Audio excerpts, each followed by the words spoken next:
Muito bem, voltamos com o nosso segundo bloco do programa ABC da Saúde de hoje.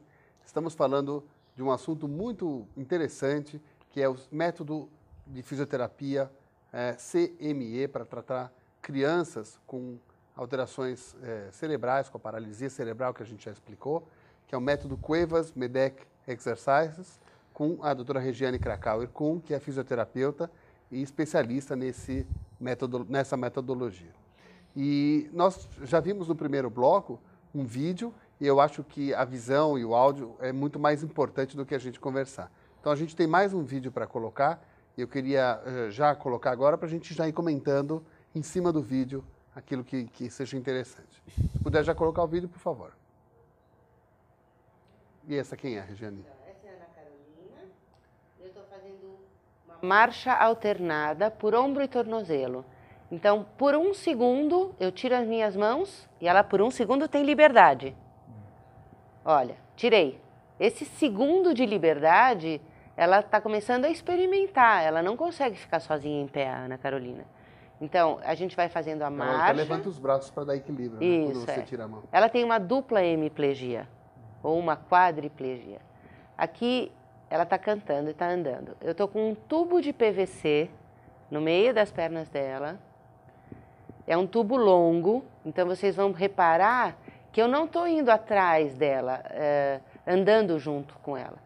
Cada vez mais esse tubo está distante, então a alavanca também é diferente e ela tem que se manter em equilíbrio e fazer a marcha. Né? Tá vendo como ele é longo? Existe a marcha por tubo curto e esse por tubo longo, então se por acaso ela perder completamente o controle, ela pode cair. Então, pode ter certeza que a mãe dela está à frente para protegê-la se alguma coisa acontecer. A mãe participa da sessão, então, sempre? A mãe? Sempre. Sim, os pais. Sempre, né? sempre. Na primeira você estava apoiando e agora com o tubo. Isso. Né? Esse é o aéreo. Então, esse é um exercício, por exemplo, que depende da força do fisioterapeuta. Dá um rasante aí, né?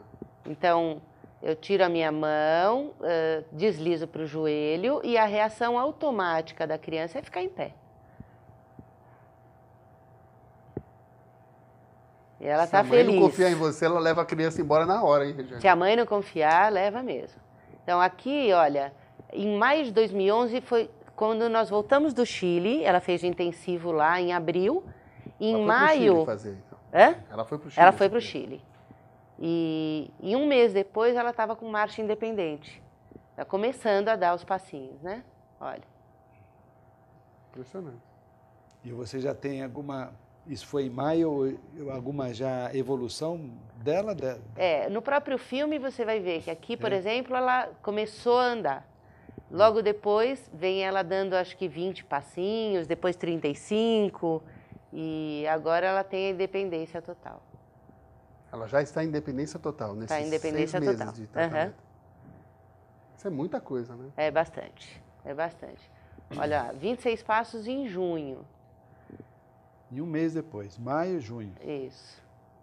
Veja, uma outra velocidade velocidade já foi maior. uma outra autoconfiança. Esse método traz muita autoconfiança para a criança. Exatamente porque a gente vai tirando o apoio. Se a gente dá o apoio, eles ficam confiantes somente se tiverem esse tipo de apoio. Essa é a linha mestra do negócio, né? Essa é. Esse é o ponto. É o ponto quente do menino. Esse é o quente. Que é o que a gente faz com as nossas crianças também, né?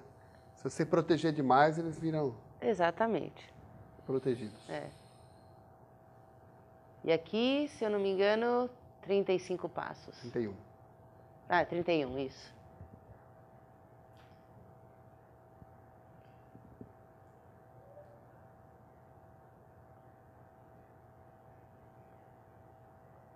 Já é mais como que é a parte emocional dessas crianças, na maioria?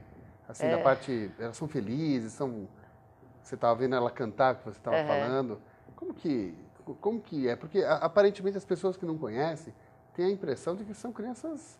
E os pais muito deprimidos, choram o dia inteiro porque aconteceu isso com a criança. Como é que é o seu dia a dia com essas crianças? Meu dia a dia é extremamente feliz. Eu sei que você sabe cantar todas as músicas de criança. Eu sei tudo. Não, aqui agora a gente já está cantando Ai Se Eu Te Pego. Então, a grande maioria muito feliz, os pais aprendem a lidar com essas dificuldades, porque a gente consegue mostrar realmente que elas têm condições de ir para frente, de crescer e de serem pessoas produtivas, né? Que a princípio eles só conseguem enxergar como um bebê sempre, um bebê que pode quebrar, que ficou na UTI, que pode morrer. Acabou isso. Então a gente conversa muito com os pais. Essa fase acabou. Ela agora está te manipulando, agora ela tem que ir para a escola regular. Então essa conversa é muito importante para que eles consigam levar isso em frente. As crianças em si são alegres como seu filho, como as minhas, são porque para elas esse é o normal, né? Esse é o normal delas. Claro, esse é o normal delas, é assim que elas nasceram, diferente de uma doença adquirida, né? Muito bem, está de parabéns, é um trabalho maravilhoso, é um trabalho de recuperação, né, de uma criança, de ingresso dele na sociedade, né? Tem idade, alguma idade limite para começar esse tipo de tratamento ou não? A gente só viu crianças e crianças com mais idade. Então, eu tenho alguns pacientes com 12 anos que começaram a andar depois que começaram a fazer CME. Então, eu tratava com o método Bobat desde o nascimento até eu aprender CME.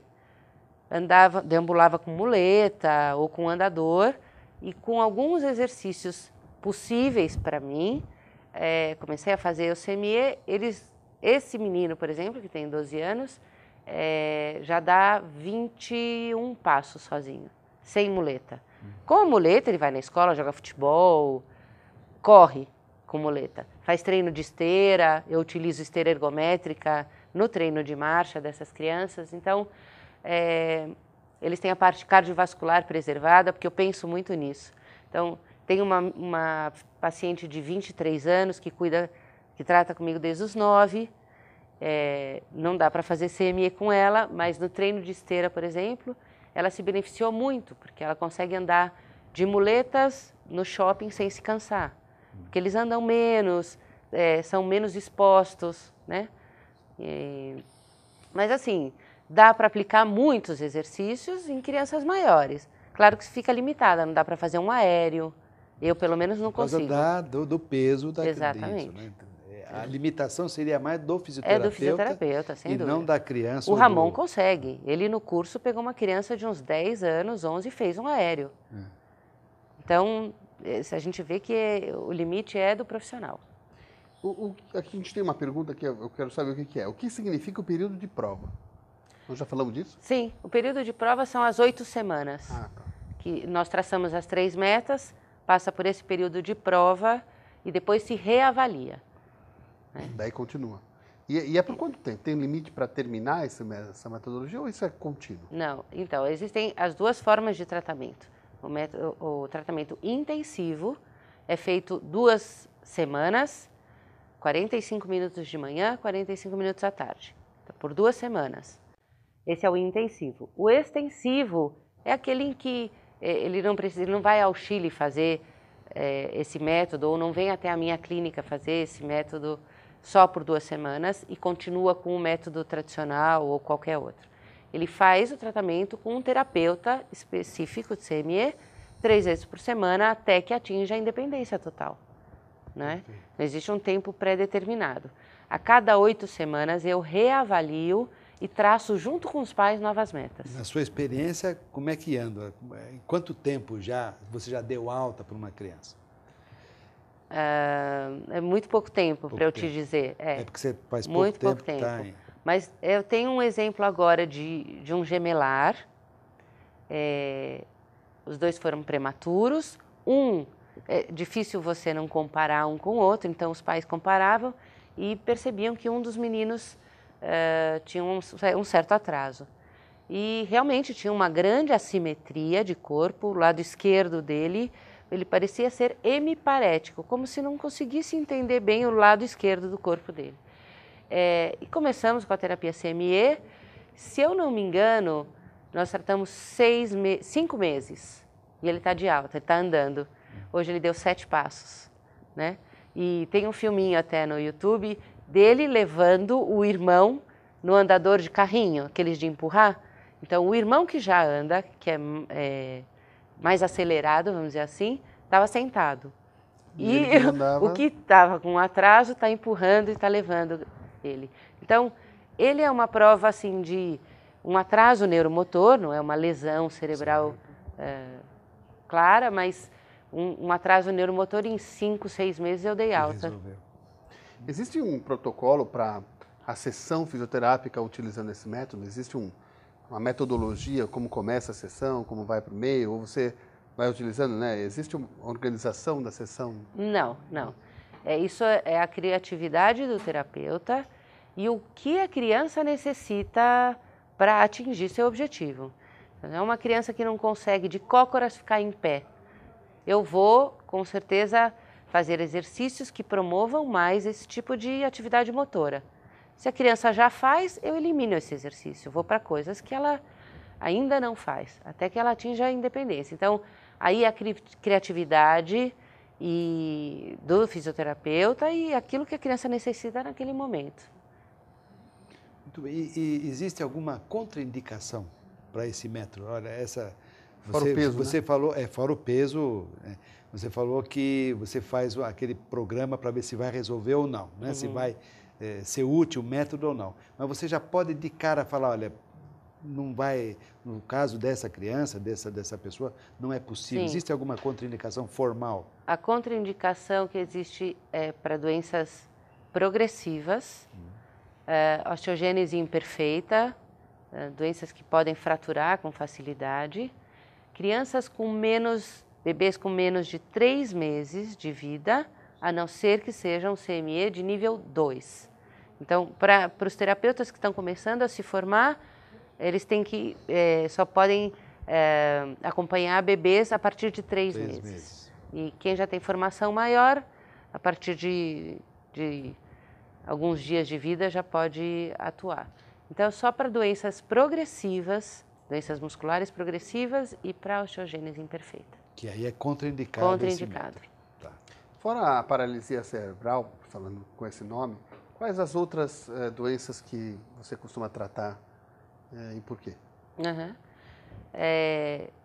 A grande maioria com síndrome de Down ou outras síndromes genéticas que possam causar um atraso neuromotor. Algumas patologias como autismo, por exemplo, podem podem vir junto com atraso neuromotor. A grande maioria ainda é prematuridade, anóxia neonatal, falta de oxigênio oxigênio no cérebro, no parto. perinatal, pós-parto. Bom, nós temos mais um vídeo que, de novo, eu acredito que o vídeo fala melhor do que a gente conversar. Então vamos assistir ao terceiro e nosso último vídeo para a gente fazer o comentário. Então a Isabela também tem... Só queria lembrar que essas crianças permitiram, né, as mães, os sem pais, dúvida, que a gente sim. mostrasse, falasse o nome, tudo bem. Então aqui, o exercício é para que ela fique em pé, sem apoio do chão. Então ela está em pé no ar. Veja, ela não tem a propriocepção de sentir e não tem a força do solo contra ela. Então a força muscular que ela tem que fazer é muito maior. Ela ainda não conseguiu, agora ela está conseguindo. E essa é a primeira vez que ela conseguiu. Então ela tem que se equilibrar, quer dizer, eu equilibro, mas o mais importante disso é ela não ter o solo lá embaixo. Ela conseguir ficar em pé com a força muscular de tronco e de membro inferior sem fazer uma força contra o solo. Porque você tem uma força contrária quando você pisa, não é? De novo o aéreo. Então aqui o tronco dela estava completamente livre. Veja que ela não tem ainda preparo de tronco total para fazer e ficar com aéreo standing, ficar em pé completamente. A Isabela era uma criança que chorava muito durante a terapia, por incrível que pareça, está fazendo uma festa, né? Mas era uma criança que chorava muito, muito, muito, muito.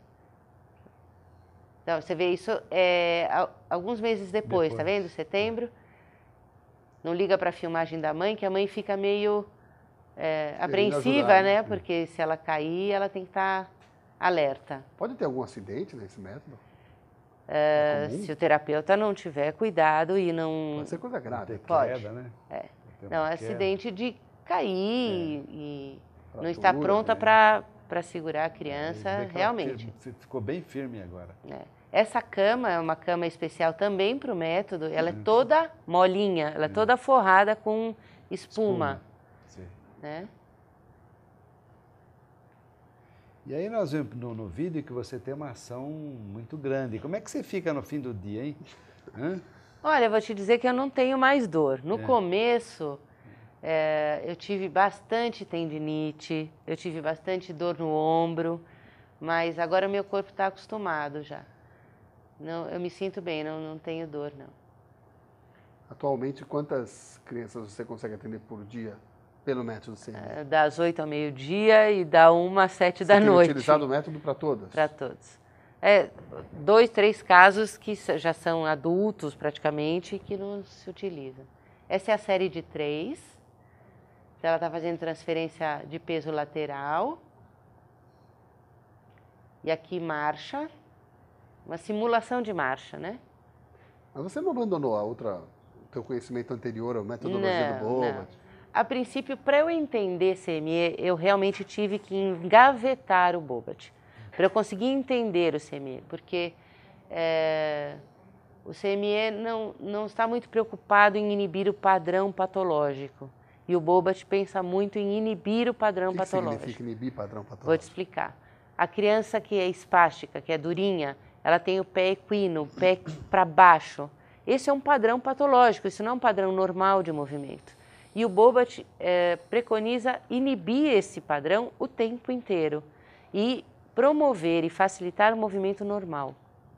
Então, o pensamento é perfeito, a atitude também mas o que a gente percebe, e o que eu percebi nesses anos todos, é que se eu tratei uma criança com bebê há 25 anos atrás, 26, hoje ele é um adulto, ele não deixou de ter o padrão patológico porque eu inibi. Você entende? Por mais que eu tivesse inibido, ele continua tendo uma marcha com um padrão diferente do meu, diferente do seu. O método do Bobat quer tentar modificar aquilo que vem, e o outro quer utilizar. Fazer com que a função fique preservada, independente se a forma está diferente. Perfeito, Ele quer fazer a função que é o que interessa. Não é? Por exemplo, lesão de mão, a gente também tem sempre que preservar a função e não interessa quantos dedos tem. Perfeitamente, você falou tudo, resumiu exatamente. Então, entenda como eu tive que engavetar o Bobat. Eu tive que engavetar um pensamento, mas como que você deixa a mão da criança ficar aqui? Ela está fazendo um exercício, está de pé, mas a mão está aqui. Você tem que inibir. Não, eu não tenho que inibir. Ela está de pé. Ela está conseguindo ficar de pé. Se ela conseguir a independência, está ótimo. Tem pessoas que talvez estão pegando o programa agora, tudo. Eu gostaria que você explicasse novamente que tipo de doenças está indicado esse tipo de terapia. Então, qualquer atraso no desenvolvimento neuromotor causado por lesão central, lesão no cérebro, ou por prematuridade, que é muito comum acontecer, atrasos por outras síndromes que causam hipotonia, como síndrome de Down, que é bastante comum ter o atraso. Então, basicamente, paralisia cerebral e síndrome de Down. Muito bem, nós estamos chegando no final, né? No final do programa, e hoje a doutora Regiane aqui deu uma aula sobre esse método que é um método, não sei dizer se é revolucionário, mas é um método extremamente importante na recuperação, como nós vimos aí nesses vídeos, nessas 3 crianças, nesses 3 exemplos, uma recuperação extremamente rápida, né, de movimentação. Eu acho que isso traz muita alegria ao próprio paciente como aos pais, né? Sem dúvida. E ao fisioterapeuta que está ali do lado levando esse método. Então eu gostaria de agradecer a sua participação e que você deixasse uma mensagem aqui no Câmera 3 para esse público que está nos assistindo até agora, e especialmente aquele que, porventura, um pai ou uma mãe que tem um filho com esse tipo de deficiência.